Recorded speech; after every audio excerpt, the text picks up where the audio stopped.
Hey you guys, welcome back to my channel. For the people who know me and those who don't, hi, my name is Melissa. So in my previous video, I shared my self-love journey. By the way, thank you so much for all the appreciation and encouragement. It really made my day and my DMs were overflooding with all your love and support. Thank you so much for that.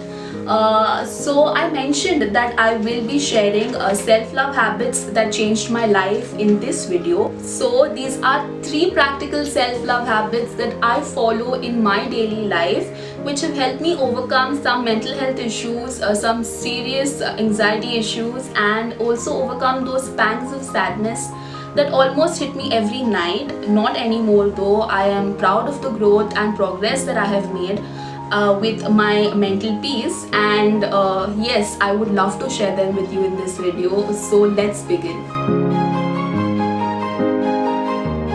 Now, your happiness and your well-being should always be your first priority. It should be above your family, above your friends, above your job, above your partner, above everything else. So a little tip would be to prioritize your self-care pillars.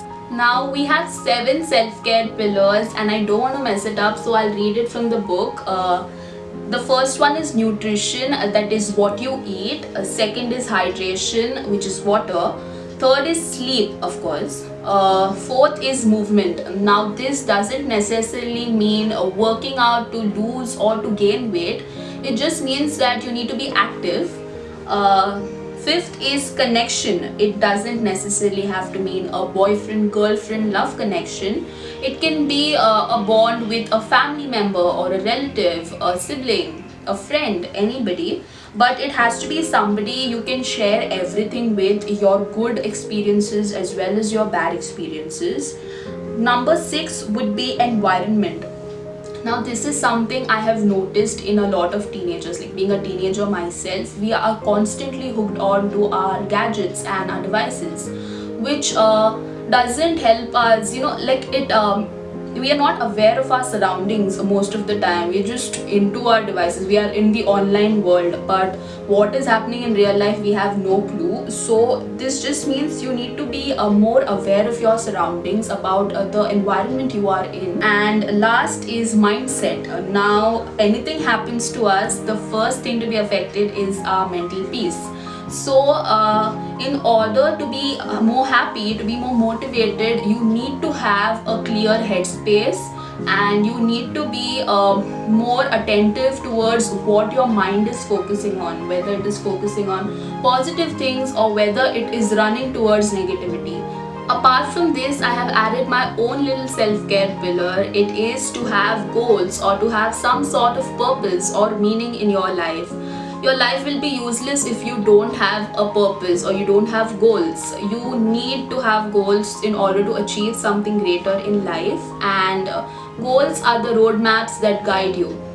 Now suppose your goal was to achieve a degree in medicine. So you work really hard towards it and you finally achieve your goal. But then what?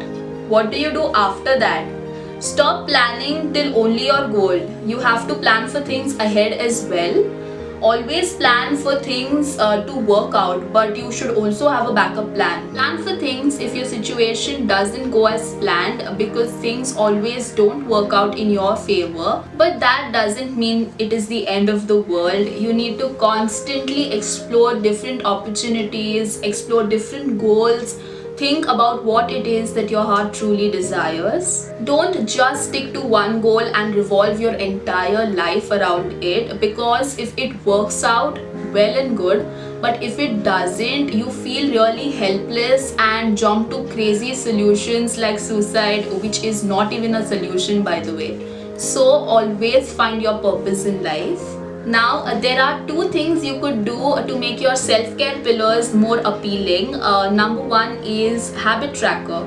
Now I don't use a habit tracker, but I know so many people who do, and it actually helps them. So you could try using a habit tracker. The second thing is something I personally follow and love following. So I am super lazy and I hate working out.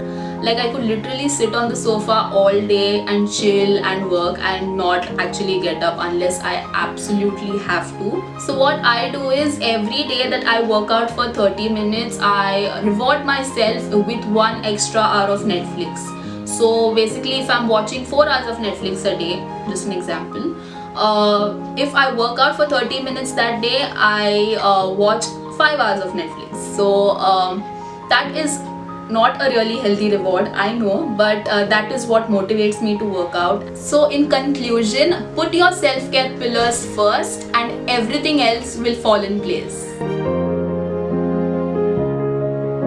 Now this is super uncomfortable at first, I know, I went through that phase, but it is really simple. All you have to do is get your ass in front of the mirror, look into your own eyes and keep chanting, I love myself and I am proud of myself. Keep chanting it like a mantra and keep complimenting yourself and mean the compliments. Don't just compliment yourself essay. This is one of the best things you could do to get closer to yourself and in order to build that relationship with yourself. Doing this every day will psychologically urge your brain to actually believe it, and there you go. You are already one step closer to embracing yourself, strengths and flaws. Now adding to this only, there is one more concept, which is that of positive affirmations. Now we are super critical when it comes to ourselves. We are our worst critics. This can negatively affect our headspace and lead to a point where you start believing that you are good for nothing. So what are positive affirmations? These are basic sentences that program your subconscious mind to believe in certain things about yourself. So when I am feeling low or negative about myself, I constantly chant these positive affirmations again like a mantra. I have 3 favorites. They are I am more than enough, I accept myself for who I am, and I love myself unconditionally. Write these down and put it up somewhere where you will see it constantly, like your mirror or your work desk, and keep chanting it, keep reading it, keep believing every word of it, and see how it changes your perception about yourself. It just instantly creates so much positivity and you are so much more confident. So please keep boosting your self-confidence by using these positive affirmations. So as I mentioned in the previous video, I was always skeptical about what people thought about me. I let them and their opinions affect most of my decisions just because I had this irrational fear that people will not like what I think and what I do. For my junior college, I worked really hard and got admission in the best college, and there were countless opportunities, but I didn't make use of any. So it was a total waste of time, and one reason is because I did not focus on my strengths. Not trusting anybody and not being able to make good friends and caring implicitly about what people think about me was definitely a weakness, and I let that weakness get to me. Instead, I should have focused on something I am really good at. So basically, I just suppressed my strengths and my weaknesses were constantly on display. My self-esteem was really low at this point and I felt like I was good for nothing. But it was much later when I started reading about self-love and actually dedicating time and effort towards loving myself and embracing myself is when I came across this 90-10 rule. So it is basically revolving your life around your strengths wherever possible, probably 90% of your life around your strengths, and the remaining 10% around your weaknesses. You do not want to let them go completely, as they are what will keep you emotionally grounded. So I made a conscious effort in exploring my strengths and weaknesses, and the first step I took was to change my college the first chance I got. It was affecting my health both physically and mentally, so I took admission in a nearby well-reputed college, and it made all the difference. I made some really close, loyal friends whom I actually trust. Of course, I had to make a lot of adjustments to fit in, but it was totally worth it. There are still some things that I don't agree with here, but again, I try to cut myself out of all the negativity and drama as much as possible. And yeah, whatever I am doing here is completely highlighting my strengths. An act of self-love is living your life in alignment with your strengths, so this way your weaknesses are not constantly on display, and thus your self-confidence and your self-esteem is definitely not going to plummet. So do what you can and please practice these 3 self-love habits. I also struggle with these habits, but following them every day without fail religiously has helped me a lot. And just the fact that whenever anything goes wrong, I have these 3 tools in my back pocket just help me get back to the right headspace.